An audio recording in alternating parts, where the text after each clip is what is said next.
My name is Al Murphy. About a year ago, I had a pretty serious heart attack, and I died. Two people came to my rescue right away. Lisa Peterson and TJ performed CPR on me and did a wonderful job, because if it wasn't for the good job they did, I wouldn't be here today to tell you the story. I remember it was a tournament, and it was a co-ed tournament, and normally I would have been playing with them, but I was actually 5 months pregnant at the time, so I had a cushy seat up in the bleachers watching the game go on, and it was just normal play for, you know, all the fun and laughter going on. And we were playing 3 games in one day, and Al and I were on the same team, and Al was playing defense the first 2 games and the first 2 periods of the 3rd game, and he wanted to push himself a little harder and play center for the last period. So he had just taken 1 shift at center and came off the ice and sat on the bench, and he sat down right next to me, and he was huffing and puffing, and then he started gurgling a little bit, and I thought he was just goofing off, so I actually kind of slapped him and said, "Cut it out, Al, stop goofing off. You play one shift at center and you think you need a little bit of sympathy." And then Corey DeLozer was sitting next to the other side of him, and we both realized that he wasn't goofing off, and he was turning purple and gurgling underneath his hockey helmet. Right away we were getting Josh Tarr's attention, and said, "No, this is real, get 911 here right away."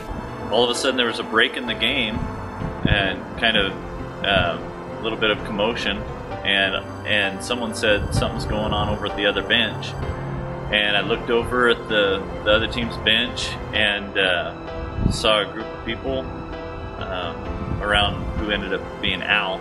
With my training and background, I felt like if there's something going on, I better get over there and make sure that whoever's there knows what they're doing. I went over there and saw Al laying there. The next thing I know, I hear people yelling from the box, 911, 911. And so I immediately had my phone in hand and was dialing 911. I didn't know yet what was going on. Just a lot of commotion. People saying Al went down on the bench. I kind of turned around and quickly started heading to the ice and jumped on the ice expecting to respond, because you never know who's around, what kind of training everybody has. And I looked and I saw TJ on the bench. And when I saw TJ on the bench, it was kind of like a relief. If anybody is in the right place, it's TJ right now. I also saw Lisa there, so there was no need for me to get involved, so I just sat back and watched. And I remember 5 months pregnant calling 911. I don't know what's going on, but we need an ambulance.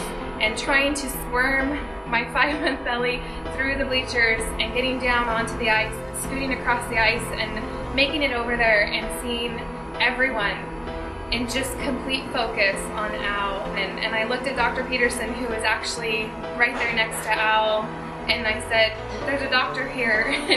And her reaction was, "I'm only an OBGYN." And I said, "Here!"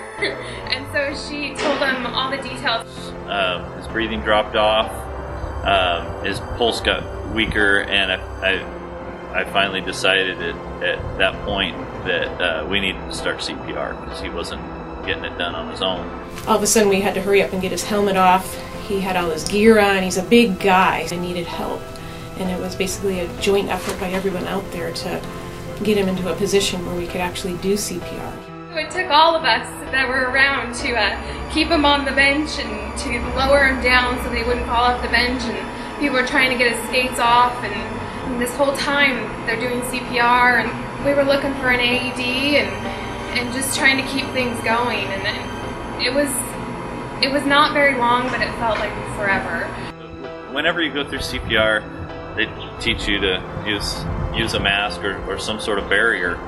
There's nothing available, and he needed help, and so we just went old school on it and started CPR right there. She did chest compressions, I did respirations, you know, did the best we could for keeping his brain supplied with oxygen until the paramedics could show up and actually do the job of getting him back. After about 4 minutes, TJ and Lisa didn't stop. They just kept going, and we're all just, thinking, come on, Al, just, snap out of this. And it was right between 6 to 8 minutes when the paramedics showed up to take over. And then watching them go and not getting the responses, and seeing him hook him up to the AED. You know, inside you're wondering, you know, what's going to happen here. You know, you want him to just lift his head, just to show some kind of movement. And then they put him on the stretcher, and we heard that he had a pulse. And it was like the best feeling you could possibly have. We all ran up to the hospital, and my husband and I had his gear all packed up and took it up there and waited up at the hospital to find out. And it was such a relief to hear that he had been revived and that things were moving in a good direction. I then went up to the hospital and sat with his wife and family for a couple hours, just helping them relive the day. His wife wanted to know how was Al's day in between our games. We went and sat outside in the sun and ate lunch together, and I talked to Al for a long time about his life and, you know, how he got to be playing hockey. And so I had a good day with Al, and then to have this happen, and then I spent the evening with his wife and family at the hospital. So in a way, I think I did more after the cardiac arrest with just helping his wife out. And I am ever grateful for those two that came to my rescue, as well as the other people in the Wenatchee hockey community that were so supportive of me and my family and did everything right so that I'm able to be here today. I was on the ice with Al. I was the referee at the time when he had a heart attack, and I just felt so helpless. I couldn't do anything to help my friend who was laying there dying. Somebody during the ordeal asked, "Where's the AED?" Nobody could answer that question. I'd heard that in situations like this that an AED is just exactly the tool to help. So that night I put out a simple request on Facebook saying, hey, can we get some money together to try to get an AED machine for at least the community rink at the Town Toyota Center. With that request, I got immediate response from a lot of people who just said they wanted to help in any way they could. The very next day we got in contact with Joanne, and she without hesitation offered through her family and through their business to provide the Town Toyota Center with an AED machine.